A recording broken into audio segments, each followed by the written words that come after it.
Soy Olivia Eulogia Rosey Salazar, estudiante de UNILAB. Mi número de matrícula es MX000236 de la carrera Licenciatura en Derecho. Les voy a compartir mi producto integrador de la materia Relaciones Colectivas de Trabajo. En el periodo presidencial de Porfirio Díaz, que se prolongó por más de 30 años y que se caracterizó por ser un gobierno de dictadura y tiranía, fue una época de contrastes, ya que mientras hubo un gran desarrollo económico del país por estar respaldado por capital y empresas extranjeras, por la otra se hizo más grande la brecha entre pobres y ricos, ya que los trabajadores que ganaban un salario decoroso eran extranjeros, mientras los obreros y campesinos eran explotados por las empresas extranjeras que instituyeron el pago del salario a través de la tienda de raya, que era la manera de tener al trabajador endeudado con la empresa sin derecho a comprar lo que querían o necesitaban, sino a conveniencia de las empresas o del patrón. De esta manera surgió la clase obrera o proletariado, con el surgimiento de la industria. Respecto a los campesinos, cayeron en servidumbre, con salarios tan míseros y jornadas tan extremas, que la población de estos 30 años de dictadura en muchos lugares de la República se acabó con las comunidades. Bajo estas condiciones laborales de miseria y hambruna, estalló la Revolución Mexicana de 1910, ya que las condiciones laborales para los mexicanos eran injustas, tanto en la minería como en el campo, con jornadas de más de 15 horas, sin días de descanso, sin prestaciones o derecho a los servicios médicos, y sin poder económico para pagarse una atención médica, debido al salario tan precario que se le pagaba al trabajador del campo y obrero.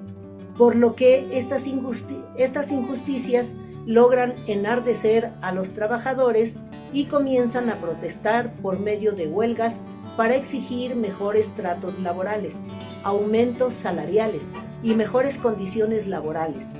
Se externan a través de dos huelgas. Una, la huelga de Cananea, el 1 de junio de 1906, en la mina Cananea de Sonora, en la cual se exigía mejor salario.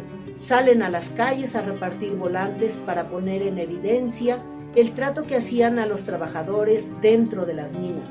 La reacción del gobierno fue encontrar a la manifestación agrediéndola a balazos, provocando la muerte de varios mineros, otros heridos y además otros encarcelados.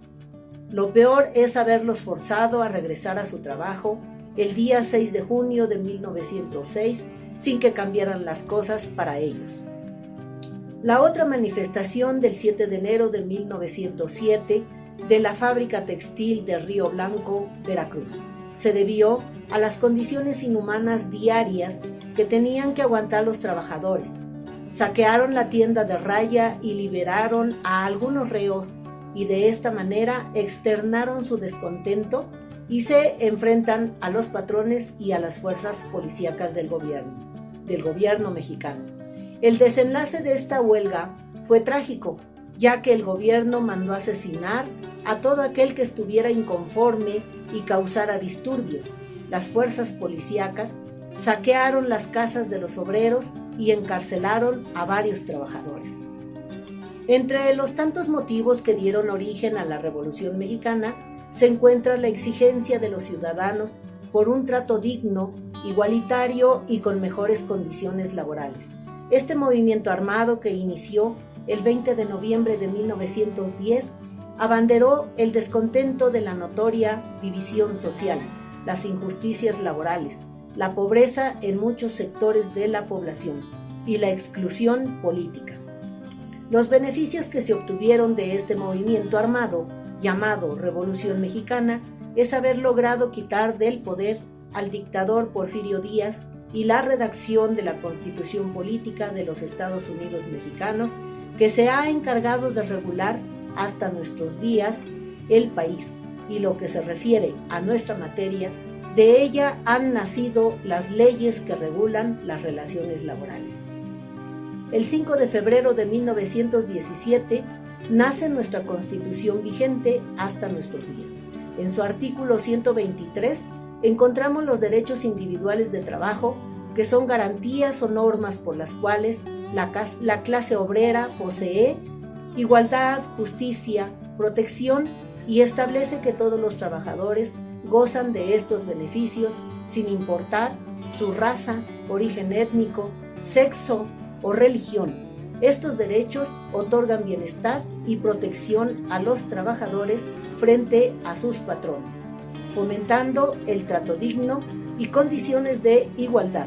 Estos enunciados son generales, por lo que más adelante se tuvo la necesidad de formular leyes exclusivas que atendieran el ámbito laboral para proteger la igualdad y los derechos de los trabajadores. Y así surge la Ley Federal del Trabajo el 1 de mayo de 1970. Aquí encontramos los derechos y obligaciones tanto del trabajador como del patrón. Y los puntos más importantes para la clase obrera son el salario, la reducción de jornadas laborales, el descanso y las vacaciones. En el artículo 386 de la Ley Federal del Trabajo nos define qué es un contrato colectivo de trabajo. En el artículo 24 de la Ley Federal del Trabajo nos define el contrato individual de trabajo.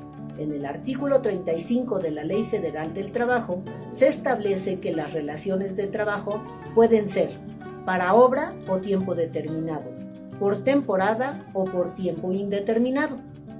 Como conclusión, percibo que hay 3 tipos de contrato o relación laboral, y son las que enumera el artículo 35 de la Ley Federal del Trabajo, que son el contrato por tiempo determinado, el contrato por obra determinada y el contrato por tiempo indeterminado. Los derechos individuales de trabajo se lograron a partir de la regulación que hace la Constitución Política de 1857. Esta es la primera que prohíbe la esclavitud.